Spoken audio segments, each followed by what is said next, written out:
अस्सलाम वालेकुम and welcome to the show. आज हमारे साथ मुल्क की सियासत पर तज्ज़िया करने के लिए मुबशर बुखारी साहब तशरीफ़ लाए हैं, जो कि पाकिस्तान में रॉयटर्स के कॉरेस्पॉन्डेंट हैं और दी न्यूज़ में वीकली एनालिटिकल पीस भी लिखते हैं और वैसे भी सीनियर जर्नलिस्ट हैं। अस्सलाम वालेकुम मुबशर बुखारी साहब। वालेकुम सलाम दुर्दाना, कैसी हैं आप? मैं अल्हम्दुलिल्लाह ठीक-ठाक, आपका क्या हाल है? जी, शुक्र, शुक्र। मुबशर साहब, ये जो आजकल हो रहा है, अभी इलेक्शन खत्म हुए, हमें हर इलेक्शन के बाद एक उम्मीद होती है कि शायद पाकिस्तान की सियासत एक नए दौर में शायद दाखिल हो जाए, लेकिन हम देख रहे हैं कि घिसी-पिटी सियासत उसी तरह चल रही है। जिन लोगों को 2018 में निकाला गया, ये कह कर के ये चोर हैं, चोर हैं, चोर हैं, ज़बरदस्ती उनको सीटें देकर हुकूमत बनवाई जा रही है उनसे। और फिर अब ये जो नया फिनोमिनन है मौलाना फजलुर रहमान का, ये तो कभी मतलब आप पहले तो ये एक्सप्लेन करेंगे कि what is this phenomenon called मौलाना फजलुर रहमान? और एक बंदा जो इतनी सारी सीटें जीत हार गया हुआ है, जिसका एक किस्म का वाइप आउट हो गया था इलेक्शन में। हाउ कैन ही बी वो इतनी अहमियत कैसे हासिल कर सकते हैं?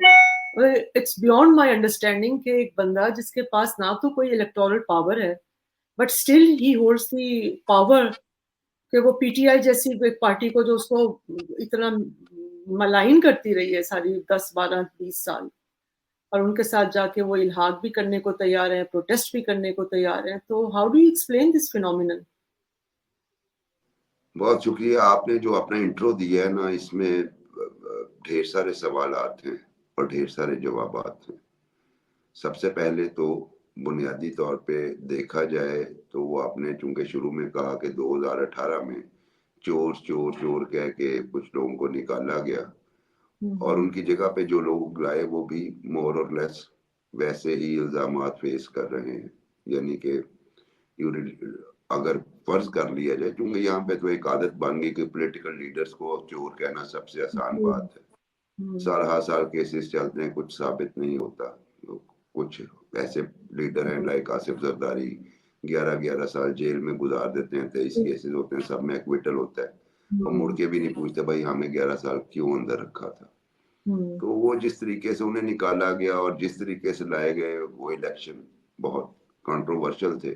और अगर आपको हुँ, याद हो उन इलेक्शंस के नतायज जब आए हुँ, तो हुँ, सिवाय पीटीआई के जो सबसे बड़ी बेनिफिशियरी थी, सबने कहा कि ये रिग्ड इलेक्शन है, लेकिन हम हुँ, for the sake of system and hmm, democracy हम जो हुँ, है पार्लियामेंट में बैठेंगे, प्रोटेस्ट हम जारी रखेंगे।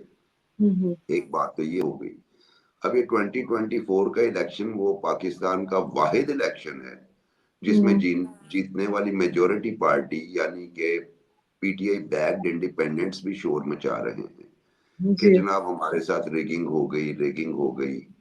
और ये बात भी ऑन द रिकॉर्ड है कि केपी में ही हुँ, पीएमएलएन के कैंडिडेट ने पिटिशन फाइल की है जब उसे अपने हुँ, बैलेट पेपर जो पीएमएलएन पे स्टैंप हुए थे, सॉरी पीएमएलएन की बात कर रहा हूँ, अपने हुँ, ही बैलेट पेपर्स एक वहाँ कचरे के उस ढेर से मिले। हुँ, तो हुँ, अब हाँ जी। उसमें ठीक हुँ, है। हुँ, और उसके बाद पीपल्स पार्टी ने ताज हैदर साहब ने बाकायदा लेटर लिखा हुआ है जिसमें 3 जगहों से पाकिस्तान पीपल्स पार्टी के बैलेट पेपर्स मिले हैं कराची में। हुँ, सूरत हुँ, हाल ये हो सकती है या तो जो प्रिजाइडिंग ऑफिसर है उन्होंने वो निकाल के उसमें कुछ दूसरे डब्बों में ठोंसे हुँ, और हुँ। कर दी या फिर उनसे छीन के जो है वो फेंक दिए गए और उनकी को रिप्लेस कर दिया जी, गया। जी, वो तो बिल्कुल। अगर देखें तो एक डिफरेंट फिनोमिना है कि इस इलेक्शन में वो लोग भी शोर मचा रहे हैं और पीटीआई का आपको पता है बड़ा सक्सेसफुल जो है वो प्रेपेगेंडा भी होता है और फिर उनके जितने क्लेम्स होते हैं सोशल मीडिया हुँ, की हुँ, बुनियाद के ऊपर वो हमारी चूंकि अनफॉर्चुनेटली और फॉर्चुनेटली मिडिल क्लास जो है हमारी वो हुँ, सोशल मीडिया पे एक्टिव है और वो देखती है, पढ़ती है, इंस्पायर होती है, डिसइंफॉर्मेशन बाय करती है, उन्हें शेयर करती है। तो उस वजह से ये परसेप्शन अब वो जो मेजॉरिटी पार्टी है पहले वो कहती थी जी 150 नशिस्तें हैं हमारी जो हुँ, आप लीड कर रहे थे। अब वो गुज़िश्ता 2 दिनों में 180 तक चले गए हैं। जी। तो एक तो ये बड़ी अजीब-सी बात है मतलब हाउ कम कि आपकी वो 120 वाली से 170 से हाँ, 180। उसकी वजह ये कि वो वाली पॉपुलैरिटी आपकी वो जादू जो सर चढ़ के बोलता है इमरान खान का वो हुँ, हमें इंटीरियर सिंध में नहीं नज़र आता, वो हमें हुँ, बलूचिस्तान में नज़र नहीं आता। ठीक है? और ये इसकी दूसरी एविडेंस ये है कि बलूचिस्तान के जब लोकल गवर्नमेंट इलेक्शन हुए थे, पीटीआई 23वें नंबर पे आई थी, जब इमरान खान का नैरेटिव यहाँ पे था। और उसके बाद जब हुए इलेक्शंस सिंध में 3 फेजेस में, तो वहाँ पीटीआई फारिग हो गई, बिल्कुल वाइप आउट हो गई। तो कराची में यस थोड़ी सी सीटें उनके पास आई थी, तो उस वक्त भी ये नैरेटिव जो है वो जादू सर चढ़ के नहीं बोल रहा था। तो मुझे लगता है कि ये जो हमारे शीशा घर है ना, जो ये पॉलिसीज बनाते हैं, कंट्रोल करते हैं, ये चारों तरफ खेले हैं। इन्होंने बहुत सारे लोगों को हराया, बहुत सारों को जितवाया, जिसके नतीजे में एक क्योस होना था। और ये इलेक्शन से पहले ही मैंने द न्यूज़ ऑन संडे में पीस लिखा, जो छपा, यानी मैंने मंगल को पीस लिखा और डेडलाइन की वजह से, और संडे को छपा है। और मैंने कहा कि इलेक्शन के फौरी बाद जो सूरत हाल होगी ना, चैलेंजिंग, वो होगी पॉलिटिकल इंस्टेबिलिटी। और ये जो हमारे नफरत की सियासत है, या जिसे हम कहते हैं पोलराइजेशन, ये ज्यादा बढ़ जाएगी। वो तो तो सही एग्जैक्टली है। वही हुआ है। अब मौलाना फजल रहमान की बात करें तो मौलाना फजल रहमान जो है वो फौरी तौर पे, जब चूंकि पीछे तो उन्हें मुस्लिम लीग नवाज के साथ जब वो पीडीएम में गए थे, तो उन्हें तो यही यकीन दहानी करवाई गई थी कि आप सदर होंगे। अब मियाँ साहब ही नहीं स्क्रीन पे मौजूद, मियाँ साहब ने मेरा ख्याल है वाइज डिसीजन लिया है, और नून लीग का जो मियाँ साहब का जियाला है हर्ट है इस बात के ऊपर। वो तो शहबाज शरीफ को क्रिटिसाइज कर रहे हैं। तो मियाँ साहब को अपने सॉरी मौलाना साहब के साथ हुई भी बुरी है। आप देखें लोकल गवर्नमेंट इलेक्शन का जो पहला फेज हुआ था केपी में, तो मौलाना ने स्वीप किए थे पहले फेज को। और उसके बाद अब इलेक्शन में ये है कि खुद भी सीटें हारे, बेटे भी सीट हार गए पूरी, एक आध सीट के अलावा केपी जो उनका 3 सीटें आज मिल स्ट्रॉन्ग गई हैं होल्ड। उनको। जी 3 सीटें आज उनको वापस मिल गई हैं। जी, वो रीपोलिंग ऑर्डर हुई थी कुछ हलकों में, हलकों के पोलिंग स्टेशन में, वहां से वो 3 सीटें। ये भी अजीब इत्तेफाक है कि उन्होंने जब कहा मैं ये कर दूंगा वो कर दूंगा, तो उसके बाद उन्हें 3 सीटें भी मिल गई। और उसके बाद पीटीआई भी उनके साथ इत्तेहाद करने को। सो बुनियादी तौर पे अभी कल उन्होंने कॉल दी थी, जॉइंट कॉल है कल की, पीटीआई की और जेयूआईएफ की, कि वो मुल्क गिर एहतजाज करेंगे। तो मुझे लगता है कि ये जो इलेक्शन को कंट्रोवर्शियल फर्दर बना के इस सिस्टम को ही लपेटा जाएगा। और मुझे इसकी अब बड़े खौफनाक किस्म के, मुझे तो ये मेरी एप्रीहेंशंस हैं कि ये एक सिस्टम के खिलाफ जो है वो एक साजिश हो रही है। क्योंकि आज अगर आप जीडीए का जलसा देखें सिंध में जो हुआ जामशोरों में, उसमें पीर साहब पगारा फरमाते हैं कि फेडरेशन को बचाने की जिम्मेदारी अब अफवाज पाकिस्तान पे है, क्योंकि मुल्क में कोई नेशनल लीडर नहीं बचा और अफवाज पाकिस्तान फेडरेशन की रखवाली है। इसलिए उनका तो वो तो सीधा सीधा दावत दे रहे हैं उन्हें कि आप ही करें। क्योंकि जो लोग इलेक्शन में नहीं जीत पाते, तारीख हमें यही बताती है, फिर जब कोई ताले आजमा अपना इनिशिएटिव लेके ताले आजमाई करते हुए किसी मुकाम पे पहुंचता है, तो ऐसे लोग उसके लिए सपोर्ट बनते हैं। तो मुझे नहीं ये तो मंजरनामा नजर आ आपको रहा है। आपको आपको लगता है कि पाकिस्तान में, क्योंकि मार्शल तो देखिए इनडायरेक्टली तो लगी हुई है किसी ना किसी तरह, तो हम यही कहते हैं ना, वो जो हम हाइब्रिड सिस्टम की बात भी करते हैं, तो हाइब्रिड सिस्टम में यही है कि जी जॉइंट गवर्नेंस है फौज की और सिविलियंस की। लेकिन कई दफा हमने ये भी देखा कि हाइब्रिड नहीं है, बस एक ही है। लेकिन आप समझते हैं कि पाकिस्तान अब आईएमएफ के प्रोग्राम में भी है, और आईएमएफ ही के प्रोग्राम में है, वहीं से हमारा बजट वगैरह वो जो है वो मतलब मुझे तो आपकी बात से लग रहा है कि क्या माशरा लग सकता है पाकिस्तान में। जी, बड़े खौफनाक, मुझे तो ये खदशात हैं अपनी जगह पे मौजूद। और मुझे तो जो ही इलेक्शन रिजल्ट्स आए थे, तो उसके बाद से ये खदशात कि फौरी तौर पे कोई ना कोई गवर्नमेंट फॉर्मेशन की तरफ जाए, इलेक्शन रिजल्ट्स फौरी तौर पे अनाउंस हो।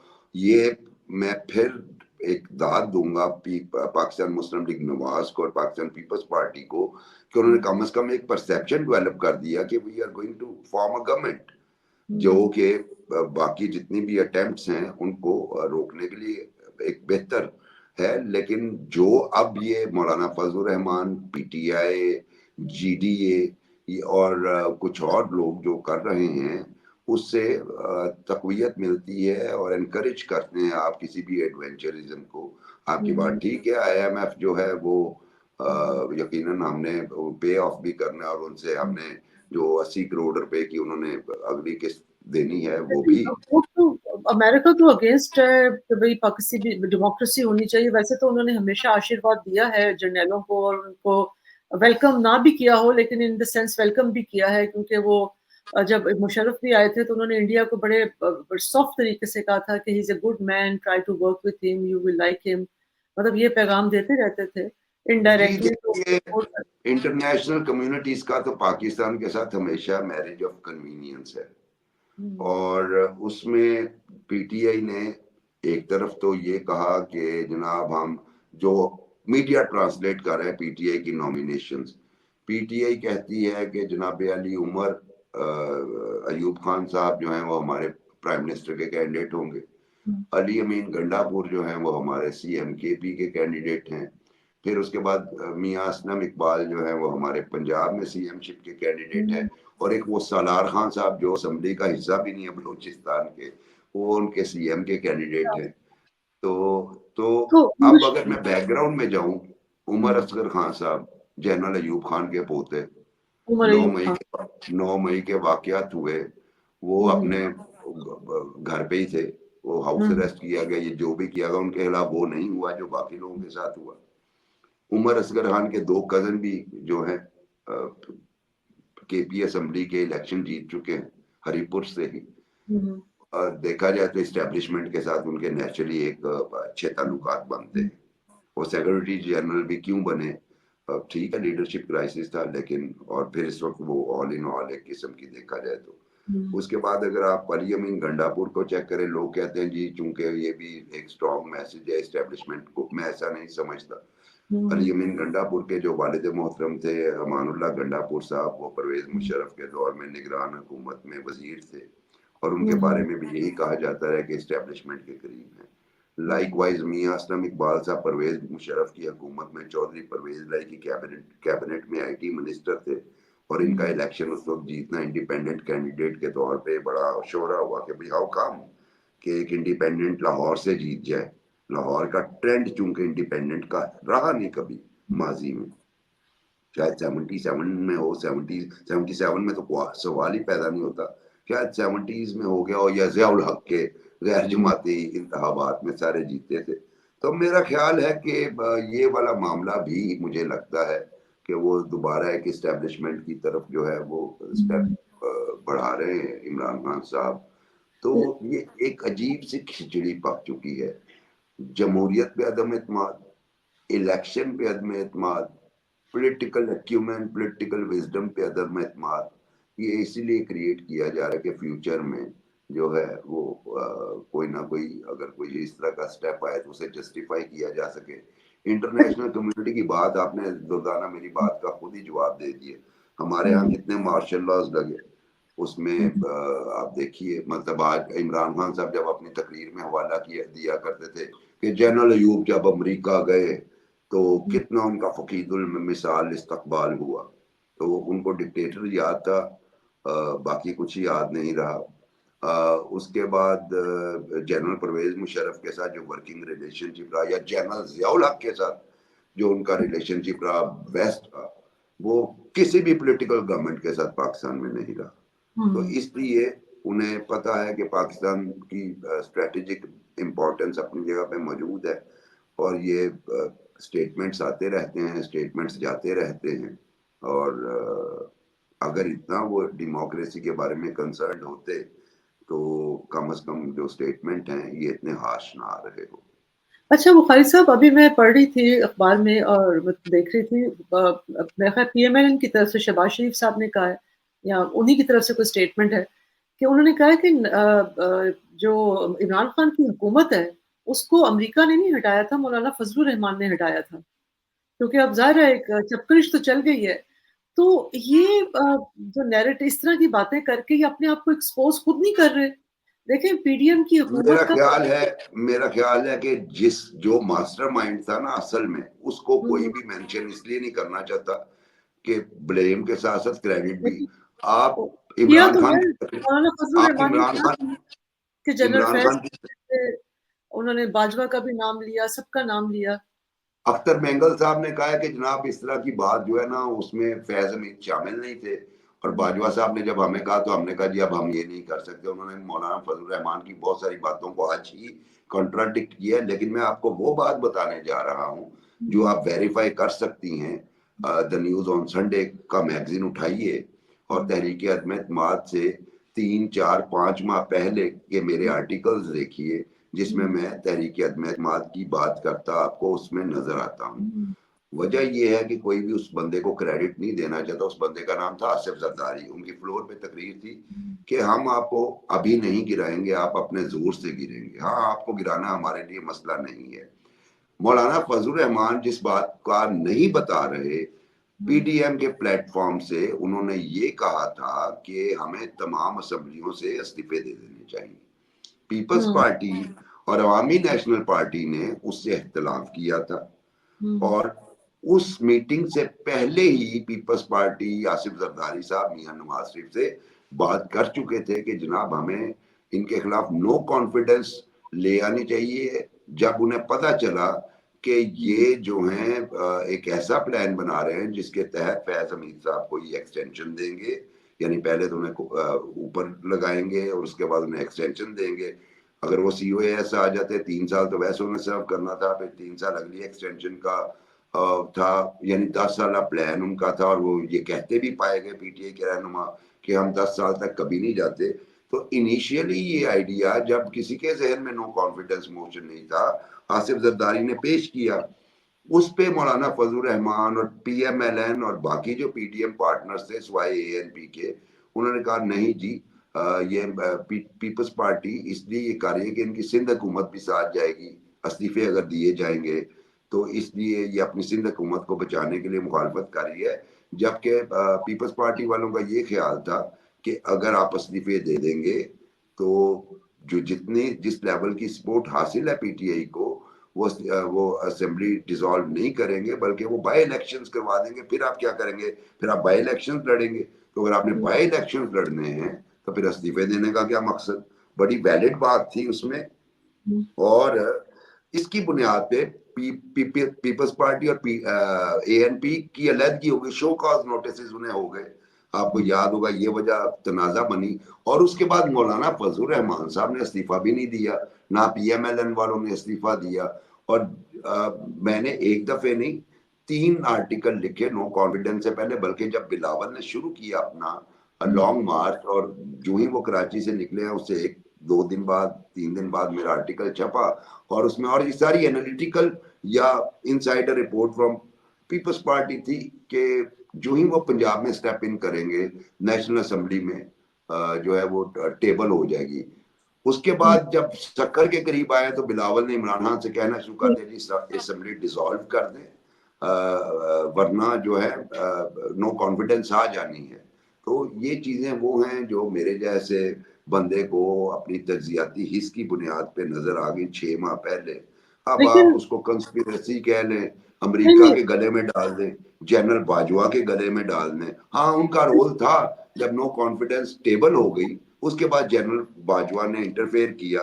अख्तर मेंगल ने ये भी कहा है आज कि जब वो टेबल हो चुकी थी तो जनरल बाजवा ने कहा कि ये वापस ले लें, जिसपे पीडीएम ने स्टैंड किया कि हम इसे वापस नहीं ले रहे।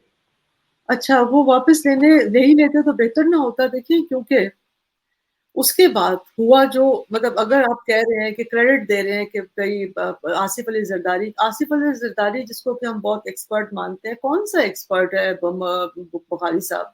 हम उसकी कनाइविंग को, उसकी चालाकियों को अगर उसने ये सोचा था कि वोट ऑफ नो कॉन्फिडेंस से एक एक मुर्दा शख्स जिसकी मतलब वो सियासी मौत उसने 6 महीने में इमरान खान ने मर जाना था।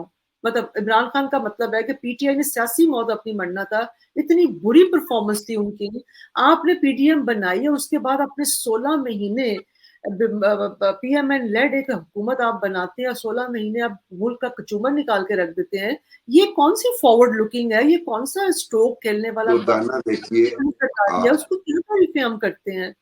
आपने देखिए पिंच आपकी रख दिया अपने मुल्क को आपकी और आप जी वो उससे बड़ी कोई फॉरवर्ड लुकिंग की है। I don't agree with this Mubashir Bukhari साहब। अच्छा, नहीं, आप बिल्कुल इत्तेफाक ना कीजिए, लेकिन आप चूंकि लिखती हैं और आप कॉलमिस्ट हैं और आपकी तज्जियाती कुव्वत भी बड़ी मजबूत है, मुझे सिर्फ उन चीजों की जस्टिफिकेशन आप बता दें जब पाकिस्तान इकोनॉमिकली क्रैश कर रहा था, जब पाकिस्तान के पास फॉरेन रिजर्व स्लिम हो गए थे, जब पाकिस्तान कभी चीन और कभी सऊदी अरब की तरफ देख रहा था कि हमारा जो करंट अकाउंट है उसको मेंटेन करने में हमें दुश्वारी हो रही है, और उस सूरत हाल में आप, और जब हम डिपेंड कर रहे थे आईएमएफ पे, और जब हम दोस्त ममालिक के पास जाते थे तो वो कहते कि आईएमएफ की डील फाइनल मैच्योर होगी तो हम आपके लिए कुछ कर पाएंगे क्योंकि हम भी डिसिप्लिन में हैं। जब इमरान खान साहब जाने से पहले सारी सब्सिडीज रेस्टोर कर देते हैं, वो तो बहुत एग्रीमेंट में जाके, दैट एग्रीमेंट में जाके, वन, डेंजरस। दूसरा उनके टेप आ जाते हैं शौकत तरीन साहब के, पंजाब के फाइनेंस मिनिस्टर को, कि जनाब अली ये जो है कर दो और हमें ये आईएमएफ की डील नहीं होने देनी, ठीक है। और उसके बाद जब इनके शुरू लेटर आ होती है। जाते हैं, जब इनके लेटर आ जाते हैं आईएमएफ को कि आईएमएफ पाकिस्तान को इमदाद ना दे, तो उसके बाद आपके ख्याल में पीडीएम गवर्नमेंट के पास क्या रह जाता था सिवाय इसके कि वो माने वो सारी शराइत ताकि मुल्क को बचाया जा सके। मैं तो कम से कम एग्रीड हूं इस बात से। 3.5 साल की परफॉर्मेंस का आपने जिक्र किया ना कि 6 माह बाद तो उसने मुर्दा हो जाना था, वहां लेकिन पे आप इलेक्शन आप कॉल करते, रिजॉल्व करते, असेंबलियां इलेक्शन कॉल करते, तो उसको उन्होंने नहीं वैसे करनी थी ना। असेंबली कब डिसॉल्व की? जब नो कॉन्फिडेंस मूव हो चुकी थी और उस वक्त वो नहीं कर रहे थे, जिसपे चीफ जस्टिस ऑफ पाकिस्तान ने कहा कि वो सूरी के ऊपर आर्टिकल 6 लगना चाहिए। दूसरी बात यह कि जो प्लान था कि हम फैज हमीद साहब को जो है वो चीफ ऑफ आर्मी स्टाफ बनाएंगे, 3 साल उनके इलेक्शन, उनके दौर में हमारा इलेक्शन होगा, हम 2/3 मेजोरिटी से आएंगे, 18th अमेंडमेंट कोड आएंगे, और उसके साथ साथ दूसरा प्लान भी था कि हम जो chief justice of supreme court है उसकी एज एक्सटेंशन भी करेंगे थ्रू लेजिस्लेशन, ताकि उनकी उम्र जो है वो बढ़ जाए और 2035 तक उमर अता बंदयाल साहब या उनकी बैंड वैगन के लोग ही चीफ जस्टिस बनते रहे और दरमियान में फायज ईसा, मंसूर अली शाह और बाकी सारे फारिग होते रहे। अगर ये प्लान उन्हें पता चल गया पीडीएम वालों को और उन्होंने इसको रोकने के लिए ये कर दिया ताकि जो आर्टिफिशियल मैंडेट हमने 2018 में देखा था वो ज्यादा ताकत से रिपीट होता नजर ना आए, तो मेरा ख्याल है कि मुल्क को बचाने के लिए किया था, वरना तो बहुत बड़ा कियास हो जाता। अच्छा चलें, आपकी बात मानती हूँ, लेकिन आप इसको जस्टिफाई, वो जो खुरम दस्तगीर ने का बयान दिया है ऑन रिकॉर्ड, उसने कहा अगर हम पीडीएम ना लेकर आते, इसकी हुकूमत ना निकालते, हम सब जेलों में होते। तो ये हाउ बात डू भी ठीक है, क्यों क्यों जेलों में होते? कोई क्राइम किया था? तो जेलों में इसलिए होते, उनके केसेस जेलों चल में, रहे थे, नहीं नहीं, केसेस इनके जो ऊपर मनी बने हैं, लॉन्ड्रिंग के केसेस देखिए, थे। 3.5 साल आपने हुकूमत की, पहले दिन से आप केसेस चला रहे हैं। आपके एक साहब जो इस वक्त यूरोप में बैठ के स्टेशन वैगन में घूमते हैं खौफ के मारे कि मैं कहीं पकड़ा ना जाऊं, क्या शहजाद अकबर साहब, वो बैठ के डिक्टेट कर रहे हैं नैब को, जुडिशरी आपकी मुट्ठी में है, तो आप कन्विक्शन करवा लेते ना 3.5 साल में, जो आपने पकड़े हुए थे। क्या वहां पे नहीं रही नैब केस में मरियम नवाज? क्या हमजा शहबाज या शहबाज शरीफ नहीं रहे? क्यों नहीं कन्विक्शन करवाई? जेलों में इसलिए होते हैं कि इन्होंने तमाम पोलिटिक, कितना को वक्त लगता है एक रेफरेंस टेबल करने में। अब पीडीएम की हुकूमत से पहले की बात हम करते हैं कि क्या प्रोसेस था। मैंने दुर्दाना नजम के खिलाफ एक रेफरेंस फाइल किया विदाउट एविडेंस, लिप सर्विस के साथ एलिगेशन लगा दी। बारे सबूत दुर्दाना नजम पे है, मुद्दई मैं हूं कि एलिगेशन मैं लेवल कर रहा हूं। अपने आप को क्लीन दुर्दाना नजम ने प्रूव करना है। ये दुनिया के किसी मुल्क का जस्टिस सिस्टम अफोर्ड करता है? ये जिस पे इनको क्रिटिसाइज किया गया वो 50 करोड़ रुपए वाली बात पे तो होना चाहिए था, 2 रुपए की बंगलिंग हो उस पे भी होना चाहिए। फिर इमरान खान साहब ने ताजरों को निकाल दिया खुद ही नैब उस ऑर्डिनेंस से, ऑर्डिनेंस के जरिए कि ताजरों के खिलाफ नैब कोई कार्रवाई नहीं कर पाएगा। उसके बाद ब्यूरोक्रेट्स के बारे में भी ये सोचा जा रहा था, सब पॉलिटिशियन कोई ग्रिल करना था। इन्होंने जो किया कि जी जनाब जो इल्जाम लगाएगा यानी नैब रेफरेंस है तो बारे सबूत भी नैब की गर्दन पे है। मुझ पे इल्जाम लगे जी मैंने कोई चोरी कर ली है और मैंने नहीं की होगी तो मैं कैसे सफाई दूंगा जी मैंने चोरी नहीं की। आपने इल्जाम लगाया, प्रूफ तो आप देंगे ना मैंने चोरी की है। तो इस चक्कर में वो बात उसकी वजह ठीक से थी। ये उस वजह से खुर्रम दस्तगीर का ये बयान था, क्योंकि इमरान खान साहब जो हैं वो विक्टिमाइजेशन मोड में चले गए थे। अमेरिका में बयान दिया मैं एसी उतरवा दूंगा, आके उतरवाए उन्होंने एसी, बिल्कुल उतरवाए। इसको आप क्या कहेंगे? इसको आप सिर्फ यही कहेंगे कि एक बंदा जो क्रिकेटर था और मासूम परिंदों का शिकार किया करता था, तलोर वगैरह का, जब वो प्राइम मिनिस्टर बना तो उसने पॉलिटिशियन का शिकार शुरू कर दिया। अच्छा, अभी भी आपको नहीं लगता कि इमरान खान यही विक्टिमाइजेशन मोड में ही चल रहे हैं? ये और अभी चल अभी रहा भी है। पॉलिटिक्स ऑफ कॉन्फ्रेंस, देखिए एक और सवाल है। बड़ी बड़ी हाँ, शानदार बड़ी शानदार विक्टिमाइजेशन है उनकी, विक्टिमाइजेशन मोड है कि वो फजलू डीजल पूरा मजमा हाँ, डीजल।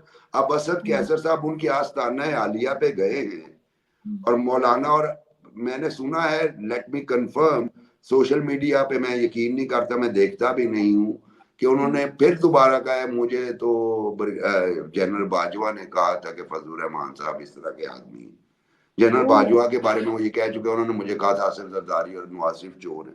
ठीक है, मसला अच्छा, मतलब सारा क्या है? सारा आपने लाद ब बोझ पर डाल दिया, सारा कुछ जनरल बाजवा ने किया। आपकी हाँ अपनी जी, अक्ल समझ।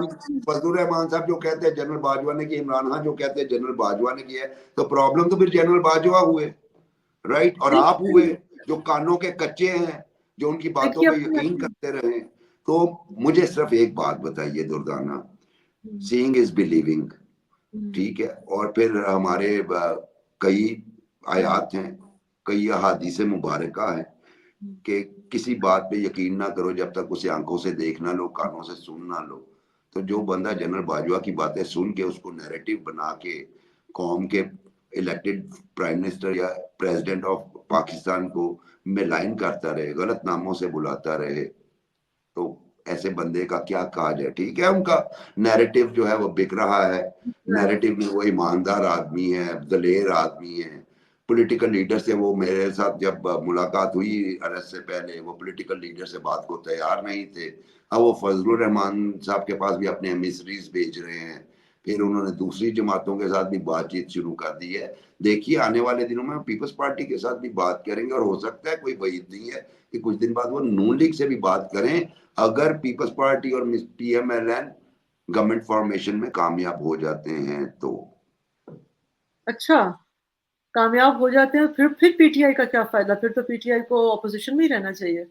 नहीं तो पीटीआई का तो अभी भी कोई फायदा नहीं। आप मुस्लिम लीग और पीपल्स पार्टी के बंदों को एक तरफ कर दीजिए और तमाम बाकी लोग जो हैं वो पीटीआई की झोली में डाल दें, वो गवर्नमेंट फॉर्म नहीं कर सकते। स्टैटिस्टिक्स तो यही कहते हैं। और दूसरी बात ये है कि क्या इनके पास अच्छा, एक ये आप कैसे डिफाइन करेंगे? मैं अब तो हम लोग रैप अप करेंगे। गौहर अयूब साहब को क्यों नहीं उन्होंने नॉमिनेट किया for the prime minister slot? क्या ये मैसेज है लॉयर्स के लिए कि भाई बस आप लोगों की इतनी खिदमत गौहर चाहिए? गौहर अली खान की बात आप कर रहे गौहर हैं, अली उमर खान की। अयूब को उन्होंने किया है। गौहर हाँ, अली खान बेचारे शरीफ आदमी हैं, पोस्ट ऑफिस हैं, जेल में जाते हैं, वापस आके पैगाम देते हैं। इमरान खान साहब ने हमेशा वही किया है। जैसे पंजाब में उस्मान बुजदार, कई ब्रिलियंट लोग उनके पास थे, कितने ब्रिलियंट लोग उनके पास थे, नहीं उन्होंने सीएम लगाया। बुनियादी तौर पे पैगाम शिगाम कुछ नहीं होता, उन्हें अपने हुँ, चम्स को प्रमोट करने की, ये मैं जरा थोड़ा सा जी, जी। हार्श वर्ड कह रहा हूँ, लेकिन उन्हें चम्स को प्रमोट करने की आदत है। और अब कमाल कमज़ोर की लोगों बात ये, मुझे मुझे लगता है एक वक्त में अगर आप देखें हुँ, तो फॉर्मर डिक्टेटर्स के तकरीबन तमाम लोग, जितनी ऑफस्प्रिंग थी इनके साथ थी, अभी भी मेजोरिटी जो है वो इनके साथ ही है। मुझे लगता है इजाजुल हक साहब भी फ्यूचर में इन्हें ज्वाइन करेंगे। हुमायूं अख्तर आईपीपी में चले गए थे, उन्हें हरवा दिया गया है फैसलाबाद से, वो हार चुके हैं, जीतना तो मुश्किल सा काम था। लेकिन बहरहाल उमर अयूब को भेजने का मकसद दूसरा भी है ना जी। देखिए, फील्ड मार्शल अयूब खान के पोते हैं और हुँ। वो मेरा ख्याल है इस्टेब्लिशमेंट से बेहतर नेगोशिएट कर सकते हैं। अच्छा, आखिरी सवाल आपसे पूछना है, जमात-ए-इस्लामी, क्या वाक़ई उनके साथ रिगिंग हुई है, उनके साथ हाथ हुआ है? या और दूसरा ये कि वो चाह रहे थे कि जो वहदतुल मुस्लिमीन के पास तो इमरान खान ना जाते, हमारे साथ जो है वो अपने इंडिपेंडेंट को ज़म करके हमारी पार्टी में, ये पक्की-पक्काई खीर के क्या कोई वाक़ई कोई जी स्टैंडिंग है देखिए, जमात-ए-इस्लामी की या वो वहदतुल वाक़ई मुस्लिमीन वहदतुल मुस्लिमीन का जहाँ तक मामला है, इमरान हुँ, खान को इस हकीकत का इदराक है कि वहदतुल मुस्लिमीन की वजह से इमरान खान को बहुत वोट पड़ा है। और मैं हुँ, ज़ाती तौर पे आपको बता सकता हूँ, मैंने जब फील्ड सर्वेस किए, चूँकि ये हुँ, ट्रेडिशनली जो वहदतुल मुस्लिमीन इस वक़्त वोट पोज़ेस कर रही है, 60-70% ये पाकिस्तान पीपल्स पार्टी का वोट था। हुँ, 2013 के इलेक्शन में वहदतुल मुस्लिमीन ने 189 एनए कॉन्स्टिट्यूएंसीज पे कैंडिडेट्स हुँ, दिए थे और सिंध की इंटीरियर सिंध की हर सीट पे ऑलमोस्ट दिए थे ताकि हुँ, पीपल्स पार्टी का वोट बैंक तोड़ा जा सके। हुँ, तो इमरान खान को अंदाजा है। दूसरी बात है कि वहदतुल मुस्लिमीन के पास नेशनल असेंबली की एक सीट है जो पारा चिनार से जीती हुई है। वहां से हुँ, पीपल्स पार्टी के साजिद तूरी साहब हार गए हैं, जिनके बारे में पारा चिनार के लोगों को भी अभी यकीन नहीं आ रहा कि वो हार सकते हैं, क्योंकि उन्हें पार्टी की जरूरत नहीं थी। पार्टी उनकी वहां से वहदतुल मुस्लिमीन के साहब जीत गए हैं और इस तरह उनकी एक नेशनल असेंबली की सीट मौजूद है। जमात इस्लामी के पास नेशनल असेंबली की सीट मेरी इतलात के मुताबिक तो अभी तक कोई नहीं है। नहीं, नहीं तो ज़ीरो उनके है, साथ जो थी वो भी खत्म हो गई। वो जो जी, केपी में थी वो भी खत्म हो वो जो दोबारा जी, काउंटिंग हुई वो भी जो खत्म हो केपी गई। में थी, वो भी हाँ, इनके पीटीआई बैक्ड इंडिपेंडेंट्स ने ही जो है ना, उन्होंने रिकाउंटिंग की दरख्वास्त दी थी, वो खत्म हुँ, हो गई। तो उनका खत्म हो शिकवा जो है वो उन्हें भी अंदाजा हो गया, केपी में भी कुछ नहीं रहा, नेशनल में थी नहीं। तो वहदत पे एतराज तो उनका इसलिए नहीं था बनता कि चूंकि इनके पास नेशनल असेंबली की गई। सीट नहीं थी, तो वो यूजलेस थे तो पीटीआई आप के लिए लगता है नेशनल कि असेंबली। मुझे एक बात समझ नहीं आती, व्हाई वुड एस्टेब्लिशमेंट अपनी एनर्जी ज़ाया करेगा जमात-ए-इस्लामी पर, उनको रिगिंग के हराने के लिए। जो मतलब वो उनके मतलब हर चीज़ का एस्टेब्लिशमेंट पे बोझ डाल देना कि जी हम हमारी देखिए, परफॉर्मेंस मैं केपी के बारे में तो बात नहीं कर सकता, लेकिन कराची के बारे में मैं ये हाँ, बात कर सकता हूँ कि कराची में हाफिज नईम ने जमात इस्लामी में एक नई जान डाल दी है।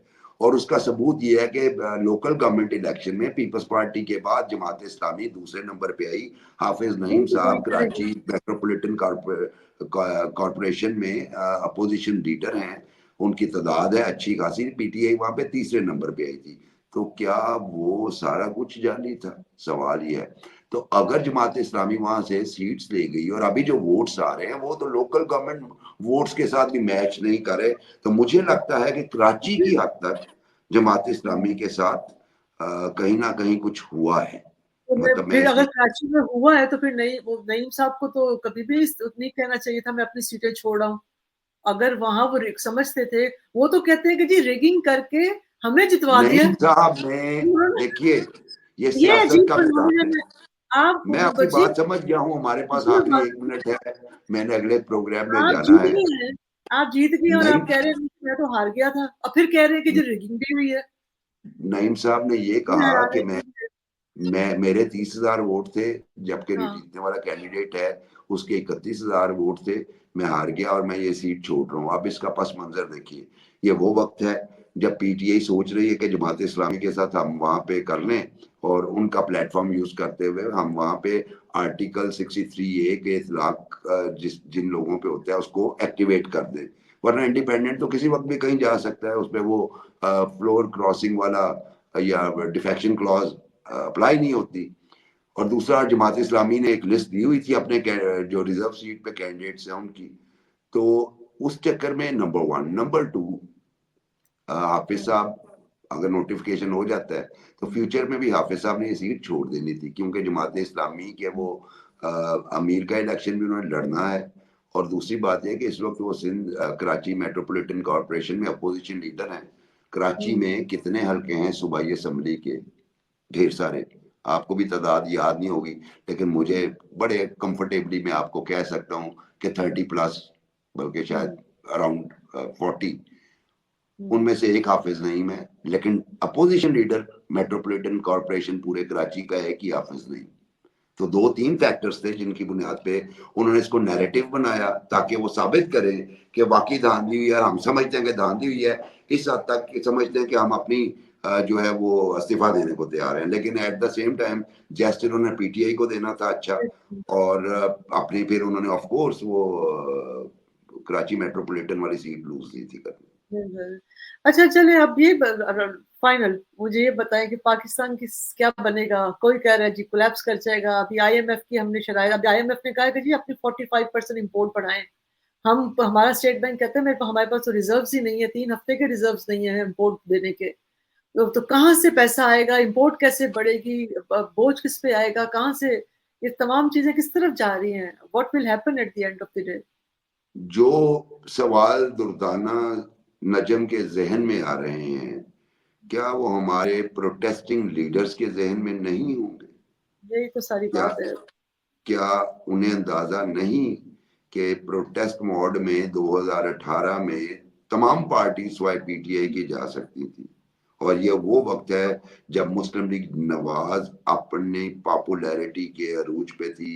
मैं आपको बड़ा स्ट्रांगली ये बात कर रहा हूँ, अब वो भी जा सकते थे, लेकिन उन्होंने कहा कि नहीं, for the sake of country हम पार्लियामेंट में बैठेंगे। इन इलेक्शन के नतायज को हम तस्लीम नहीं करते, लेकिन इस वक्त अगर हम प्रोटेस्ट में जी चले जाएंगे तो मुल्क का नुकसान हो जाएगा। नुकसान होगा। जो बात आपको मुझे नजर आ रही है कि ये बिल्कुल ऐसे। पोलराइजेशन, ये इंस्टेबिलिटी, ये पाकिस्तान को तबाह बर्बाद कर देगी फाइनेंशियली, और इसका हासिल वसूल कुछ नहीं है। क्या हमारे नहीं होगा। पॉलिटिकल लीडर्स को नजर नहीं आ रही? मैं तो कहता हूँ कि पॉलिटिकल डायलॉग मैंने लिखा भी है कि आसिफ जरदारी और नवाज शरीफ को ये चाहिए था इलेक्शन के फौरी बाद कि अपना डेलीगेशन भेज देते आप पटियाला जेल, कौम को तो बताते ना कि हम एफर्ट कर रहे हैं। कोई जो एक नया कॉबिनेट is much needed amongst political forces of Pakistan, ठीक है, चलो। For the sake of Pakistan.